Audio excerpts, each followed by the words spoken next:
I had a bit of a downtime and thought it best to catch up on a movie that I had somehow never gotten around to. After I watched The Suicide Squad, in which I felt Margot Robbie as Harley Quinn was the soul of the movie, I decided I needed to give Birds of Prey a look-see. Birds of Prey is a 2020 superhero action film based on the DC Comics team Birds of Prey. In the comics, the Birds of Prey are an all-female team made up of members and allies of the Bat family. Birds of Prey is also known by the mouthful title of Birds of Prey and the Fantabulous Emancipation of one Harley Quinn. I guess they wanted you to know that Harley Quinn would be a lead character, yet it wasn't simply a Harley Quinn standalone movie. Margot Robbie, who served not only as the actress who played Harley Quinn, but was also the producer of this ensemble, had this to say about the Birds of Prey. I pitched the idea of an R-rated girl gang film, including Harley, because I was like, Harley needs friends. Robbie said, Harley loves interacting with people, so don't ever make her do a standalone film. She's going to be with other people. It should be a girl gang. I wasn't seeing enough girl gangs on screen, especially in the action space, so that was always a big part of it.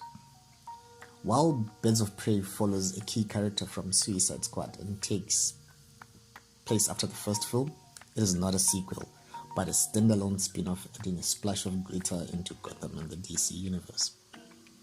Told by the most unreliable narrator ever, the story follows Harley Quinn after a breakup with the Clown Prince of Crime, who doesn't make an appearance in this movie but is mentioned a lot.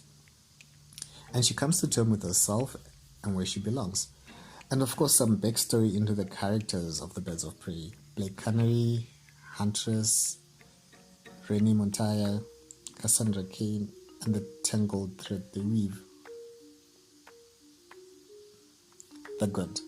Margot Robbie can really light up the screen, and that's not just because her dress sense is colorful and wields a fun gun modified to fire out glitters, confetti, powder bombs, and small beanbags.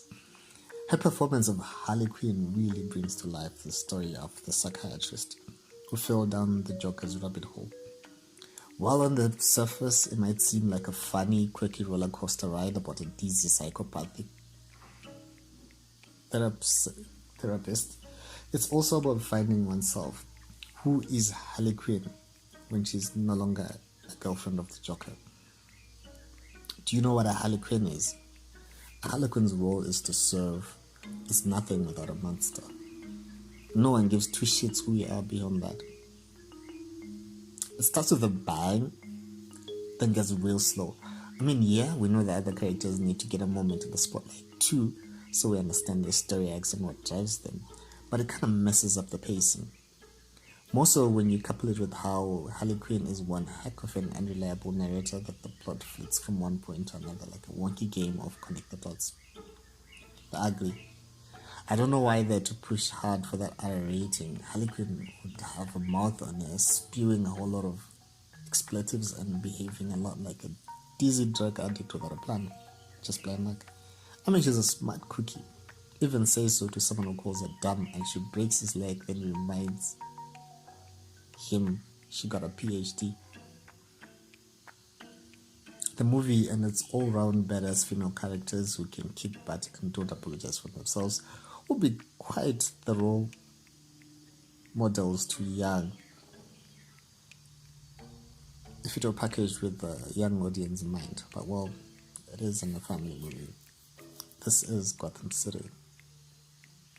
I think Margot Robbie has become my favorite actress. I mean, oh, that's it. That's my final thought.